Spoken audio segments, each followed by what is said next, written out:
El tema de los subsidios ha generado intensa polémica en el país. Según el último informe del Ministerio de Finanzas, no se llama así, pero prefiero decirle de esa manera, destaca que son 3.800 millones de dólares anuales. Patricio Rivera, ministro coordinador de la política económica, está con nosotros.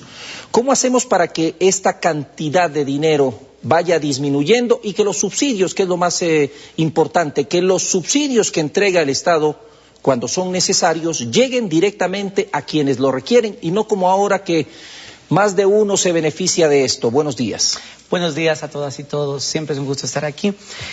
Lo que hay que contarle a la ciudadanía es que estamos llevando adelante los estudios de manera técnica, de manera planificada, para garantizar que no vamos a afectar al aparato productivo, que no vamos a afectar al transporte público ni a las grandes mayorías. Correcto. Lo que vamos a hacer es afectar o desincentivar el desperdicio en el uso de los subsidios.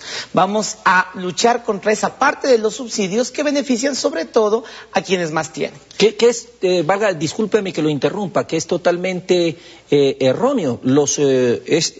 Se crearon precisamente para beneficiar a los más necesitados, no como ahora que hay muchos pudientes que están recibiendo el subsidio.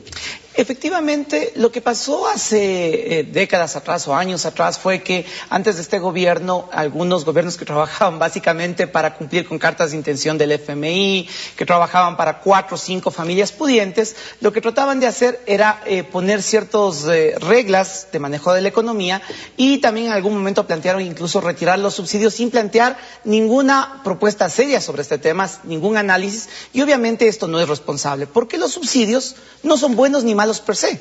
Hay subsidios muy buenos y muy eficientes, pero también hay subsidios que no los hemos puesto nosotros, que se pusieron en otros gobiernos y que desgraciadamente adolecen de esos dos problemas. El primero, que generan básicamente desperdicio, sobreconsumo, y que por otro lado en ciertos segmentos benefician a quien más tiene. Estamos hablando del gas y de la gasolina de manera directa, los que más afectan, ¿o cuáles son? Efectivamente, cuando uno analiza las cifras de subsidios se va a dar cuenta que los subsidios más importantes que tiene el país tienen que ver con derivados de petróleo. Entonces, ¿qué es lo que plantea el gobierno nacional? En el caso del gas, ustedes saben que estamos construyendo con el dinero del pueblo ecuatoriano 8 centrales hidroeléctricas. Eso va a permitir que en el año 2016 el Ecuador cambie su matriz energética, que tengamos una oferta de electricidad, de energía eléctrica hecha con hidroelectricidad, básicamente generación hidroeléctrica. Totalmente barata. Primero barata, segundo limpia, ambientalmente amigable, pero además nacional. Vamos a dejar de importar millones de dólares en derivados de petróleo. Y como resultado de eso, ¿qué pasa? Dejamos de mandar cientos de millones de dólares al extranjero y los dejamos aquí para la inversión, para el desarrollo nacional. Se les acabó este cuentito de la exportación por las fronteras de gas, el contrabando. Efectivamente, estas medidas lo que permiten es ser mucho más razonable, mucho más eficiente con el recurso público. ¿Cómo lo vamos a hacer? Estamos llevando adelante los estudios para, primero, apoyar a la industria nacional para la fabricación de cocinas eléctricas eficientes. También vamos a subsidiar, vamos a apoyar a los hogares para que cambien las cocinas de gas por cocinas eléctricas. Y claro, cuando tengamos esto, más la nueva generación hidroeléctrica, la nueva generación de los 8 proyectos hidroeléctricos, se da el cambio.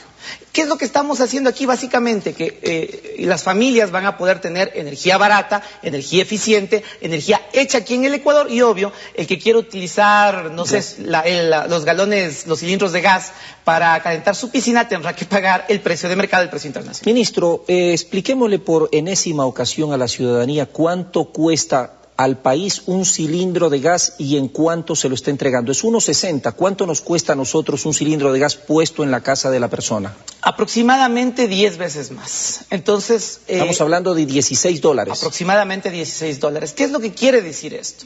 Que el gobierno nacional no es que tiene una ganancia cuando entrega el gas, lo que está pasando básicamente es que como hay un costo de transporte y de distribución, con ese 1.60 no se llega ni siquiera a cubrir el costo de distribución. ¿Qué es lo que estamos planteando? Algo súper importante para el país, utilizar de manera eficiente nuestros recursos. En gasolinas, ¿qué pasa? Básicamente lo que ocurre es que nuevamente existe un segmento donde se beneficia a quien más tiene. El que tiene su carrito pequeño por ahí, como usted y como yo, simplemente no recibimos mucho. Los que están recibiendo la parte de León son aquellos que tienen 4x4, 3 carros, en fin. Efectivamente, ¿qué es lo que pasa? Existe un segmento de la demanda de gasolinas que tiene que ver básicamente con los vehículos de alto privados, cilindraje. los vehículos privados, sobre todo los de uso particular, los que no son productivos, llamemos así, los de consumo, donde nosotros esencialmente hemos evidenciado que, por ejemplo, una Ford Explorer recibe 2,5 veces el subsidio que recibe un Chevrolet Spark. Correcto. Entonces, la pregunta es sencilla. ¿Por qué todos los ecuatorianos tenemos que subsidiar a la persona que tiene un Chevrolet Camaro deportivo 6,000 centímetros cúbicos para que pasee por las ciudades cuando ese dinero puede utilizarse en escuelas, en carreteras, en hospitales? ¿Qué es lo que proponemos en el caso específico de gasolinas? El tema de las gasolinas está generando ruido y preocupación en todos, tomando en cuenta esta medida que se anuncia. Se piensa dar una tarjeta magnética con determinado número de galones al año o al mes. No sé cuál será el mecanismo al final. ¿Cómo se va a medir, que es va a ser el kit del éxito aquí? ¿Cómo se va a medir la cantidad de combustible que utiliza determinada persona? Bueno, efectivamente la apuesta del gobierno es a establecer un cupo. Técnicamente es establecer un cupo, se están haciendo los estudios para llegar a la cifra adecuada. Con esa cifra adecuada se pondrá en una tarjeta magnética que básicamente vendrá con la matrícula y que le permitirá al ciudadano acceder a un número determinado de galones, digamos 300, el número que fuere, por decir algo, y durante esos números de galones va a recibir el precio subsidiado.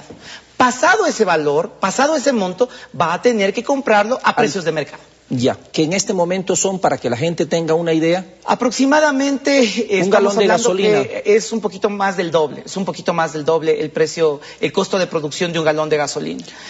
¿Cómo hacer, ministro, para que este tipo de medidas no se presten para la corrupción, que haya después traspaso de tarjetas, ese tipo de cosas, que personas accedan a tarjetas sin tenerla o comprándolas, ese tipo de cosas que siempre se dan? Primero que nada, existe tecnología en este momento que permite hacer este tipo de controles. La tecnología no difiere mucho de la que se utiliza para su tarjeta de crédito, o para la tarjeta de crédito de cualquier Correcto. ecuatoriano. Existe tecnología para eso. Pero además hay que darle la tranquilidad al pueblo ecuatoriano de que ya hemos hecho cosas de este tipo antes y de manera muy eficiente. Recuerde usted el tema de la electricidad. ¿Qué hizo el gobierno primero? Estableció la tarifa dignidad, garantizó que más de 2 millones de familias puedan acceder al fluido eléctrico, a la energía eléctrica, pero luego de eso, ¿qué también hicimos? Determinamos que los consumidores de más de 500 kilovatios sierra y más de 700 costa en la época de invierno estaban teniendo en algunos casos consumos excesivos. ¿Qué fue lo que hicimos? Una señal en precio. Incrementamos entre 3 y 300% el valor de esa energía. Recuerde usted lo que decían, que iba a ser una catástrofe, que la clase media se iba a afectar, que iba a ser terrible. En la práctica, ¿qué pasó? Una excelente medida. Básicamente se afectó apenas al 1.6 o 1.7% de los usuarios, pero se ahorraron alrededor de 49 millones de dólares por año. 49 millones de dólares por año. Una excelente medida. Sabemos cómo hacer estas cosas, lo hacemos de manera eficiente y de manera responsable, y la ciudadanía puede tener la tranquilidad de que no vamos a afectar a las grandes mayorías, no vamos a afectar al aparato productivo, no vamos a afectar al transporte público. Lo que vamos a hacer es desincentivar el desperdicio y vamos a corregir esa parte de los subsidios que benefician al que más tiene. Gracias, ministro. Patricio Rivera, ministro coordinador de la política. Ahí está. Dicen que guerra avisada no mata gente.